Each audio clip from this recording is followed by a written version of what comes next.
These days, everybody's using the word apocalypse.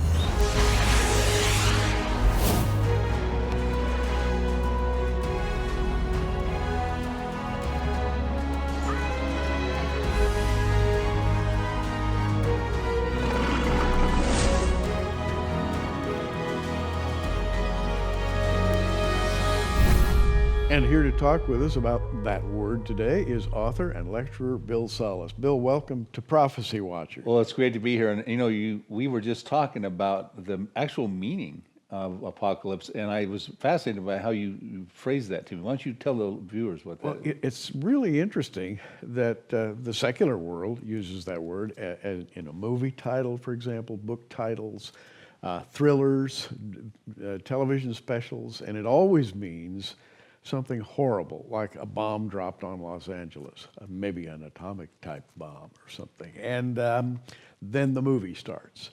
But Bill, that word is a biblical word. Mm-hmm. It's the title of the last book of the Bible, Apocalypse. We call it Revelation, and the word means to reveal, and specifically it's to reveal the Lord Jesus Christ. Yes. So it's a biblical word. And having said that, let's get into, to use that word again, your book, which is called Apocalypse Road. Bill's been working on these ideas for a long time, book, DVD, which we'll talk about a little bit later. But let's begin to talk about your book and the thesis of the book. Yes. Well, the thesis is dealing with that vastly overlooked time period that happens after the rapture, but before the tribulation. I call it the post-rapture, pre-tribulation gap, and I've written a thesis on it.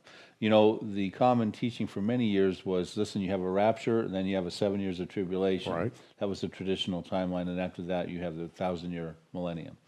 But we realize it's not the rapture that starts this tribulation period, it's the confirmation of a false covenant. Now, in prior shows we've done, we've actually spent a lot of times exploring the prophecies in the gap, how maybe the first 5 sealed judgments might actually even fit in there. We just did an update on that. It's on your website. But what we're going to do in this show, I'm excited we'll do this conversation, is we're going to talk about that false covenant. That actually, what sets the stage for Israel to want to be involved in that false covenant? What motivates Israel? Who's the other party involved with Israel? What's the role of the antichrist in this covenant? And ultimately, what is that true content on that covenant? There's a lot of different theories. Is that peace between the Arabs and the Jews and that sort of thing? And let me just pick up my Bible here and look at Daniel 9. And by the way, Daniel 9, 24 through 27 is said by many to be one of the very key prophecies in the whole Bible. It just lays out the whole thing. The 70 weeks prophecy. And in 9:27 it says, and he shall confirm the covenant with many for 1 week. And I'll just read that phrase because we have he here. Everybody agrees that's the Antichrist. Correct. He will confirm or augment a covenant for 1 week, which is a Shavuot, which is a 7-year period. And there you have the 7 years tribulation. But you've discovered a lot more in it than most people, I think, bring out. Yeah, well, when most people teach on the false covenant, that is the main proof text they go to, and we get some really important details in there. It says he confirms, the Antichrist is a confirmer of the covenant, not necessarily he's a party of it or the drafter of it. We don't know that, but he just confirms it with Israel and some other party. They call it the many. It's for 7 years, like you said, and in the middle of it, he violates it. He goes into the Jewish temple and stops the sacrifice and offerings. But we have more proof text on that. Matter of fact, you might want to read the other proof text on it written a century prior by Isaiah in chapter 28, Isaiah 28, verse 15, which talks about Israel's motivation, who the other party is, and that it's done in lies and falsehood. And I'm going to do that right now, Isaiah 28:15. Which, by the way, let me start with 14 because that builds the drama, if you will. Wherefore, hear the word of the Lord, ye scornful men that rule this people which is Jerusalem. Because ye have said, we have made a covenant with death, and with hell are we at agreement. When the overflowing scourge shall pass through, it shall not come unto us. For we have made lies our refuge, and under falsehood we have hid ourselves. Woo, strong words. Yeah, what Isaiah is doing for us here enhancing our full understanding, a different camera angle on this false covenant. Yeah. He's putting a face on the other signatory, the other party. I call him the signatory. Israel's one, death and Hades. Death and Sheol. You just read the translation that used the word hell.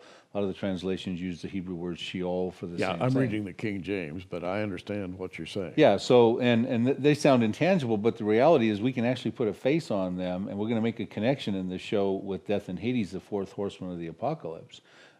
So Israel is signing a covenant with death and Sheol to avoid some overflowing scourge that's sweeping through the earth, being perpetrated by death and Sheol. That's why they covenant with them. And it's done in lies and falsehood. It is a false covenant. And what I believe is being said there is that Israel knows what they're signing on for it's politically expedient, and we'll explain why when we understand the true content of that false covenant. One important point, though, what you read, and I'm glad you read the prior verse 14. Yeah. God's calling them scornful rulers. If you read all of Isaiah 28, they have missed it. They haven't understood the Word of God as precept upon precept, line upon line, and stuff like that. And now they're taking the Jewish nation down the wrong path, is really what he's saying there. They're scornful rulers, and it's very fascinating. But that's important information, that Isaiah 28, verse 15. Now, let's talk about the signing of the covenant, because when you talk about the 7-year false covenant, naturally we're talking about the Antichrist being a signatory, but you're saying it's not just the Antichrist alone. Who are the signatories, the covenant? This is a very important part of your thesis. Yeah, so for instance, a confirmer of a covenant, we'll use examples in modern history. Jimmy Carter was a confirmer of a covenant in 1979 between Egypt and Israel. Bill Clinton was a confirmer of a covenant between Israel and Jordan in 1994, I believe it was. An antichrist is someone that's going to be trusted by Israel to confirm a covenant, and death and Sheol, who represents death and Hades, and we'll get into that face in just a moment. They're going to be trusted by these parties to confirm this covenant. So basically what you've got is the party is Israel, the confirmer is the Antichrist, and then the other party is death and Sheol. And so now we've got the details of who's involved and what the motivation is. Now, we're going to talk about who's involved, and right now, as we talk, I'm going to turn my Bible back to the Apocalypse. That is the book of Revelation. And again, what we're talking about here is a period of time between the rapture of the church and the beginning of the 7-year tribulation. And Bill has worked long and hard to try to fill in the blanks, if you will. 20, 30 years ago, it was very common, and I'm going to reiterate this for a reason, it's very common for people to have no gap at all. Just the rapture occurs, and then the very next day, you got the 7-year tribulation going. Well, a moment's thought just demolishes that idea. Much has to happen before that covenant can be confirmed. So let's go with that. Yeah, because what's happening is that Israel doesn't just randomly say, let's sign some devastating covenant that triggers the final 7-year time clock. Something is happening, sweeping through the world. Isaiah says it's an overflowing scourge that has got Israel concerned about its security, and they feel that the way they can avoid this escape it is to sign this covenant.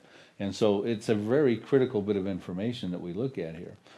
So the overflowing scourge, what is that? How should we address that idea? Well, as we try to put a face on death and Hades, death and Sheol, we have a correlation that shows up in the book of the Apocalypse in Revelation chapter 6 of the fourth horseman. And matter of fact, why don't you read the Revelation 6 about the fourth horseman? And I believe that we're going to find out that is actually the harlot world religion. The sequence of events, just real quickly as you get ready to read it. The churches, we believe, is already raptured in heaven when the seal judgments are opened, and the Antichrist comes on the scene as the white horseman, the first seal. The fiery red horseman is wars, peace is taken from the earth. That creates scarcities, famines, and pestilences. That's the black horseman, a very dark time of the earth.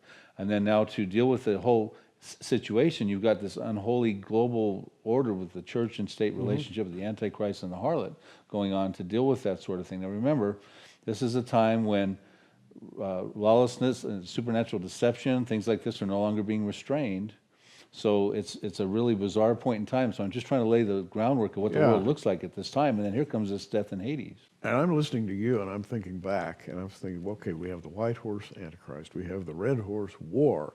And at that point, I'm thinking, wow, the Old Testament speaks, for example, Ezekiel 38 and Psalm 83, and all these Middle Eastern wars. Zechariah talks about wars, and all the minor prophets. None of those wars have happened yet.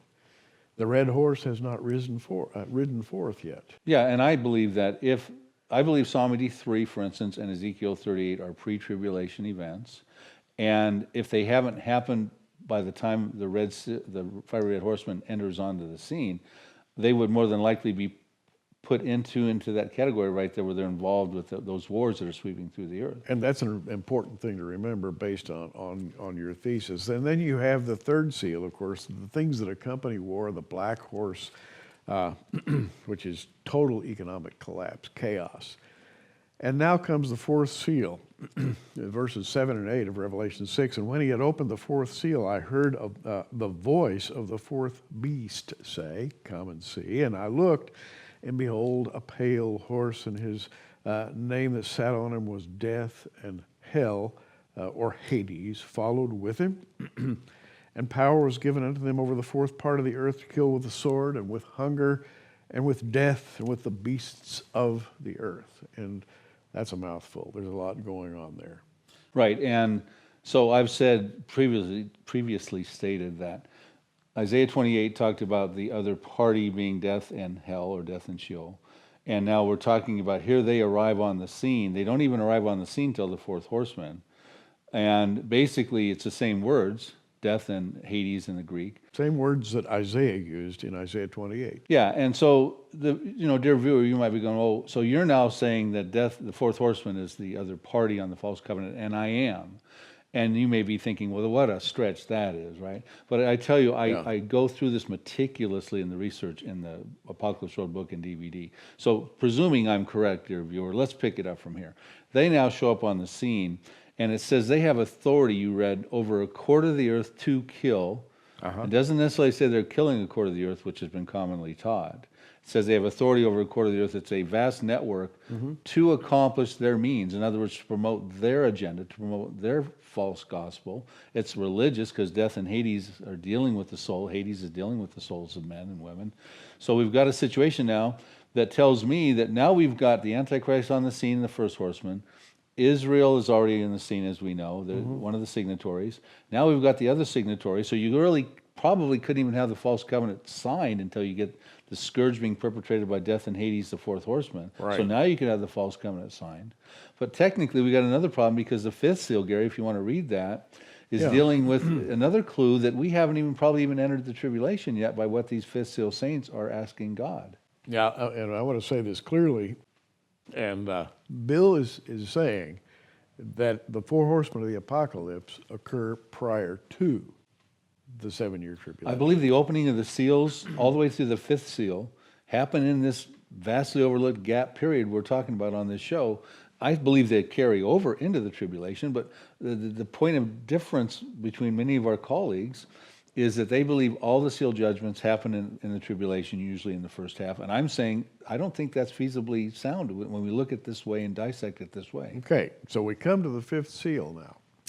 And this is quite different from the first four seals. It says, and when he had opened the fifth seal, I saw under the altar the souls of them that were slain for the word of God, for the testimony which they held. And they cried with a loud voice, saying, How long, O Lord, holy and true, dost thou not judge and avenge our blood on them that dwell on the earth?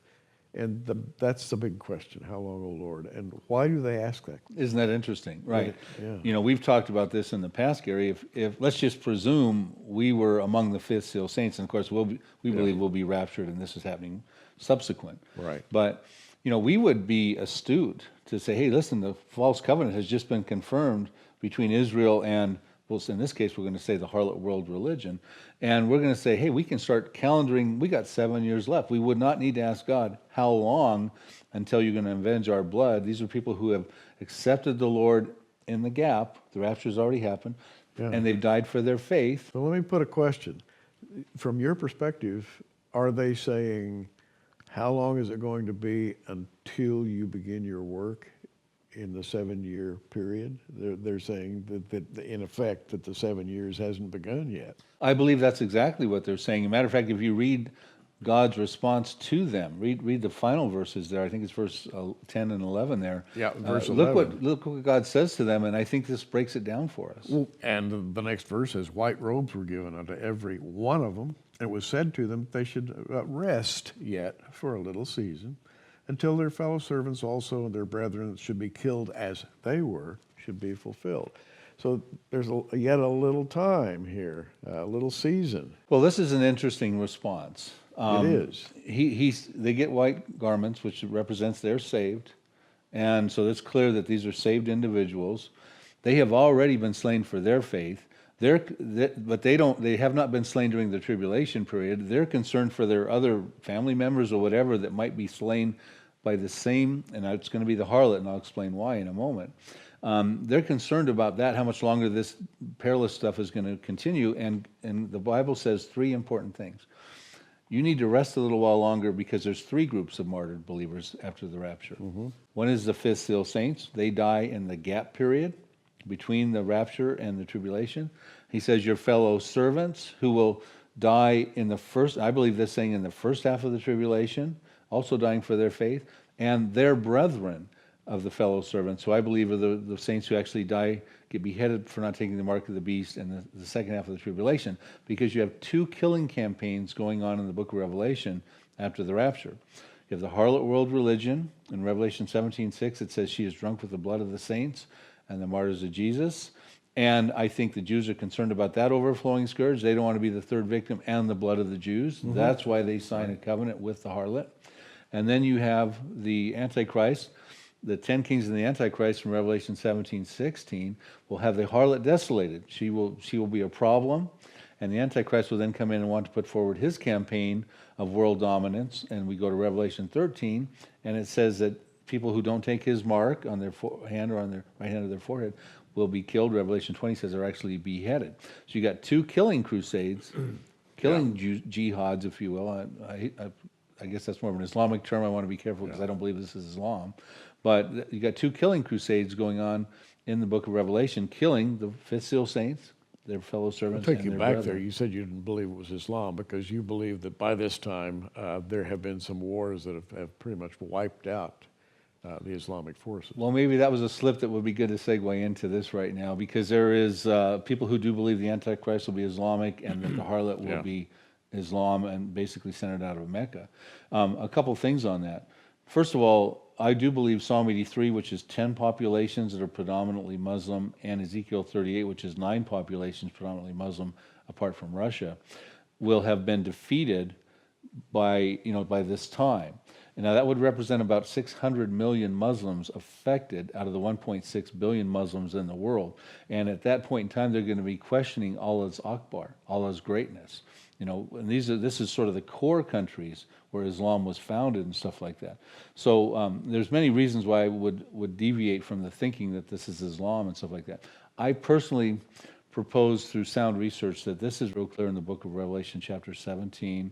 I give my arguments for that. And so basically, this is who Israel's signing a covenant with. It's in my estimation. And then we get into the motivation and the true content of the false covenant.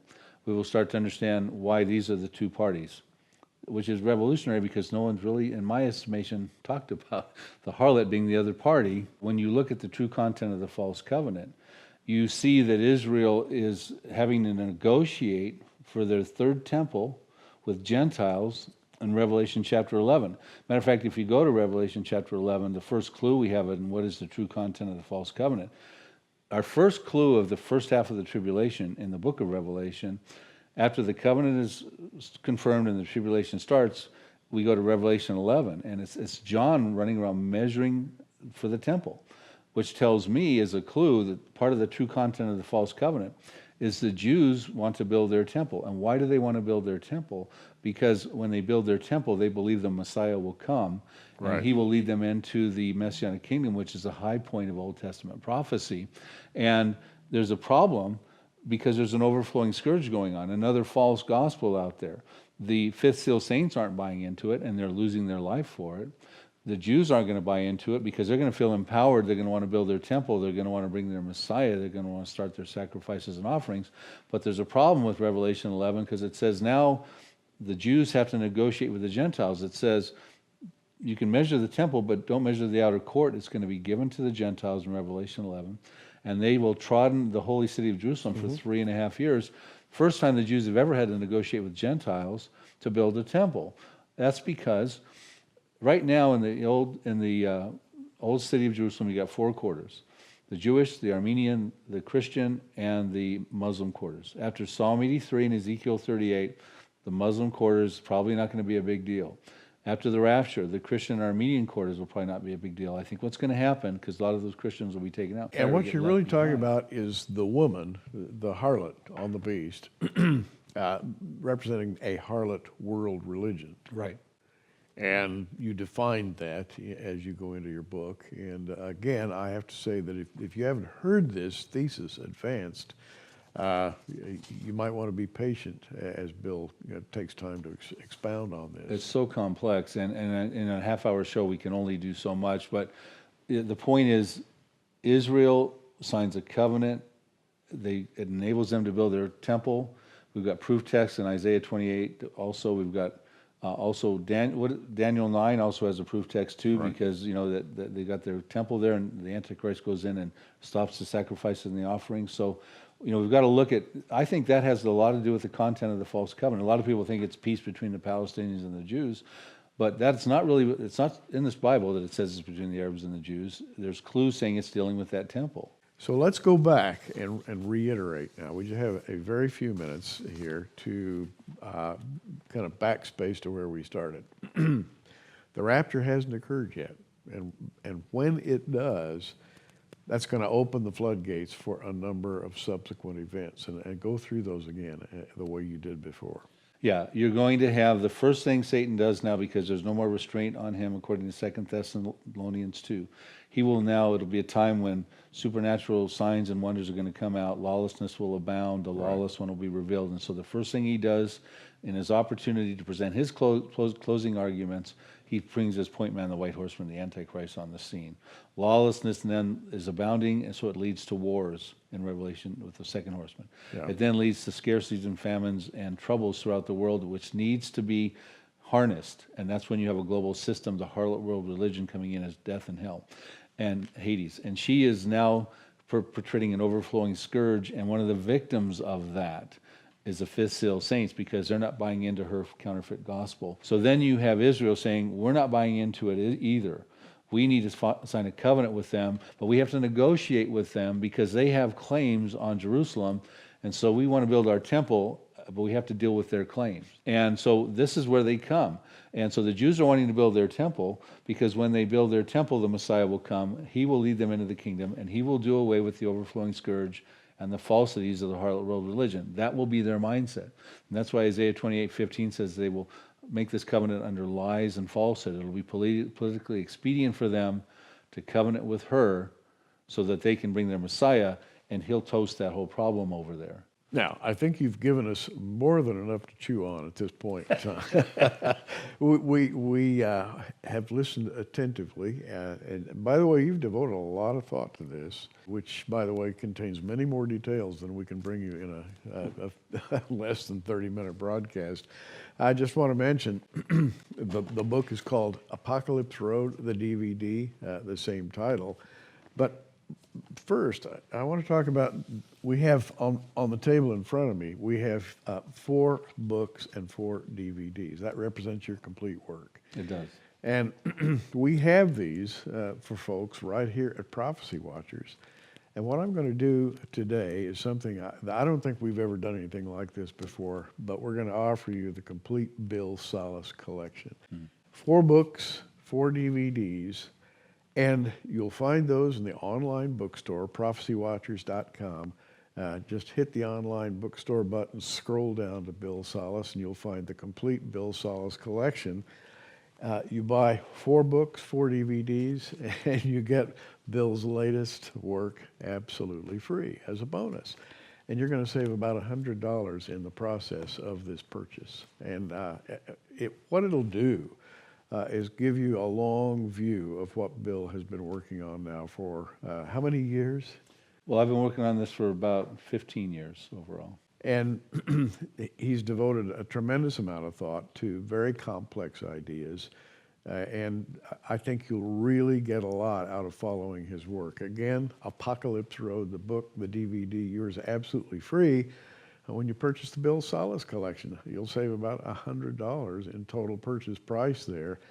And you'll be helping Bill to move his ideas forward. You'll be helping us at Prophecy Watchers to move these ideas out into the general public, because what we are involved in here is evangelism. We feel the study of Bible prophecy is one of the best ways to bring people to Christ, right? Right, and the point is with all of these works is it's going to compel people to be called to evangelism now, because what we're talking about is a perilous period of time, not even in the tribulation yet, in the gap.